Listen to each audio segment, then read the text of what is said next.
sur tout du territoire. Les troupes des forces républicaines sont aux portes d'Abidjan. Le Premier ministre et ministre de la Défense donne 3 heures à l'ancien président pour libérer le palais. Actuellement, on a cerclé la ville d'Abidjan. Nous tiendrons ces positions jusqu'à ce que, évidemment, les ralliements se fassent et que la transmission du pouvoir soit effective au président Alassane Dramane Ouattara, démocratiquement élu. Il n'y a pas de résistance. Il y a déjà plusieurs généraux qui ont rallié. J'ai échangé avec plusieurs généraux qui sont d'accord et dans les heures qui suivent, dans les minutes qui suivent, ils feront des déclarations publiques.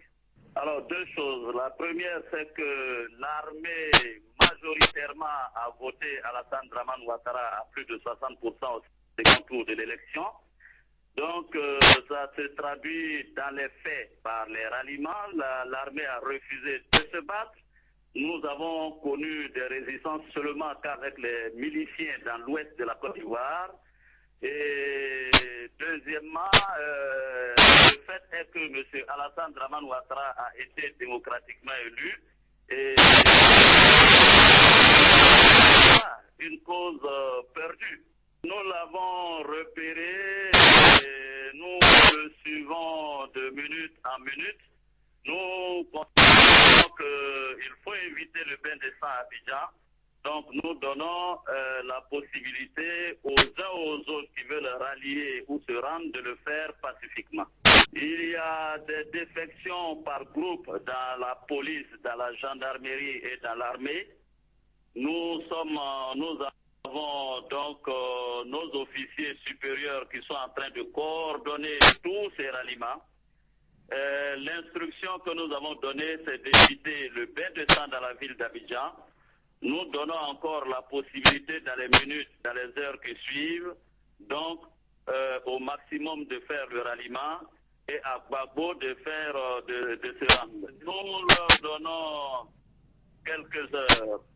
Quelques heures, nous en avons déjà parlé avec certains au téléphone, ils savent de quoi je parle. Il faut que Gbagbo se rende maintenant. Nous avons donné la chance à la paix. Vous savez, le président Alassane Dramane Ouattara est un président de paix, un président de compromis.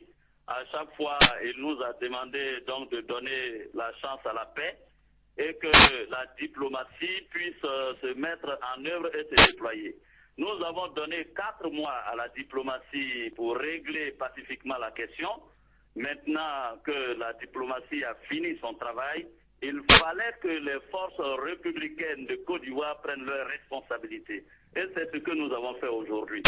Nous l'avions dit, on attend que Gbagbo se rende dans les minutes qui suivent. Le général Mangou Philippe n'a pas démissionné, il s'est réfugié à l'ambassade que je ne dévoile pas. Nous essayons de rentrer en contact avec lui pour négocier. Je lui dis encore que je veux que nous parlions, je veux la paix pour la Côte d'Ivoire, je veux la tranquillité et éviter le bain de sang dans la ville d'Abidjan. Il y a eu plus de morts que ça. Les Nations Unies comptent, comme vous le savez, toujours plus lentement que nous. Il y a eu plus de morts. Gbagbo a malheureusement infecté la Côte d'Ivoire de mercenaires libériens et de miliciens, de jeunes patriotes qui ne respectent rien. Ce sont des exécutions sommaires de femmes, de jeunes, d'hommes. Nous avons découvert plusieurs charniers dans l'ouest de la Côte d'Ivoire. Nous attendons et nous demandons vraiment des enquêtes et que les responsabilités soient situées. Maintenant, les forces républicaines qui ont pris le contrôle de l'ensemble du pays vont instaurer rapidement la sécurité des personnes et des